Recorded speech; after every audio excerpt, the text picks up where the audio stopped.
Everyone, আমি জয়ন্তী। আমার নতুন একটি ব্লগে তোমাদের অনেক অনেক ওয়েলকাম। আশা করি তোমরা সবাই খুব ভালো আছো, আর আমিও খুব ভালো আছি। তো আজ হচ্ছে গিয়ে সানডে, আর এখন বাজে সন্ধে, দেখছি এই 6টা হচ্ছে গিয়ে 40। তো চলো এখন থেকে আমি আমার ব্লগটা স্টার্ট করলাম। তো তোমরা দেখতে থাকো, আশা করি তোমাদের খুব ভালো লাগবে। তো আমি এই যে রেডি হয়ে গেছি, এখন একটুখানি বেরোবো ঘুরু করতে, মানে একটুখানি ফুচকা খেতে যাব। তো এখানে খাবো না, অন্য কোথাও যাব। কোথায় যাচ্ছি তোমাদেরকে তো অবশ্যই বলবো। তো চলো গিয়ে তারপরে তোমাদের সাথে আবার কথা হচ্ছে। আর এই যে দেখো চুলটা আমার বোন কি সুন্দর করে আমাকে বেঁধে দিয়েছে। তো এরকমভাবে আমি চুল বাঁধি না, তো গরমের জন্য এরকমভাবে চুলটা বাঁধলাম। তোমরা কি দেখতে পাচ্ছ? তো গরমের জন্য এরকমভাবে চুল বাঁধলাম। আর সামনে দিয়ে হেয়ার ব্যান্ড নেই, তো তার কারণে হচ্ছে আজকে এরকম করে নিলাম। হেয়ার ব্যান্ড কিনে নিয়ে আসবো একেবারে।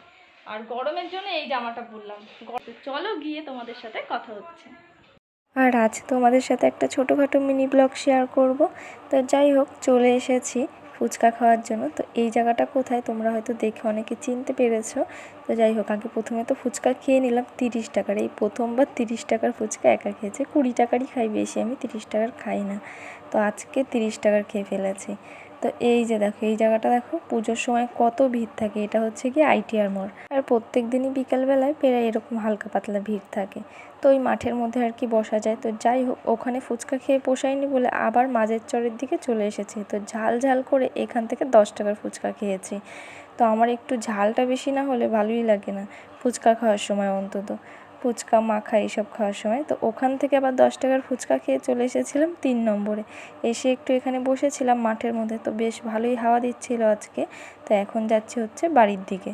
তো 3 নম্বরের মাঠটা দেখে মনে হয় অনেকটা অন্ধকার, কিন্তু এতটা অন্ধকার না। আমার ক্যামেরাতে খুব একটা ভালো বোঝা যায় না, তো ক্যামেরাটা তো সেরকম ভালো না, তো তার কারণে এতটা অন্ধকার লাগে। আদেও এতটা অন্ধকার না।